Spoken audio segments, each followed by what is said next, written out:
So guys, sinimulan ko nang magtanim dito sa harapan. Dito ila-landscape natin to. So una kong tinanim ay itong pine tree. Yan. Ito ay binili ko ng 250 1 year ago. Medyo maliit pa to, mga isang dangka lang. Ngayon ay nasa mga 1.5 feet. So tapos guys ay itong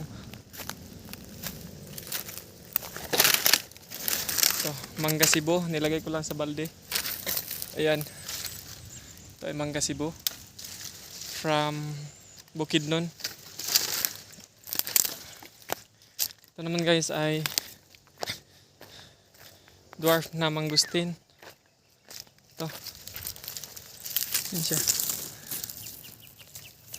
Dwarf mangustin. Tapos ay yung isa naman si GR. Ito ay apple mango. Yan. Apple mango yan. Yan o. From Bukidnon. Maghakot na?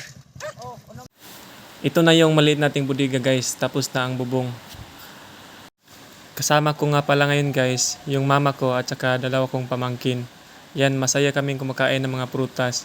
May durian, lansones, langka, tambis, at saka may marang at iba pang mga prutas.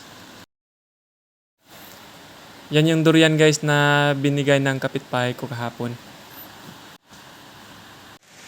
Sinama ko nga yung mama ko guys para maalis siya guys. So, actually isa siya sa inspirasyon ko sa bukid na yan. Gusto ko sanang gawing galaan kasi seniors na yung mama ko. Para gawin namin pasyalan, bakasyunan. So sana'y ma-enjoy niya yung bukid namin kasi mahilig siya sa bukid. Kaya nagpursige ako guys na i-develop yung bukid. At sana ay maraming taon pa niyang mapasyalan ang bukid na yan. Sana gumanda pa ang bukid na yan para maaliw siya sa pamamasyal namin dyan. So, thank you for watching guys. See you next time. Bye!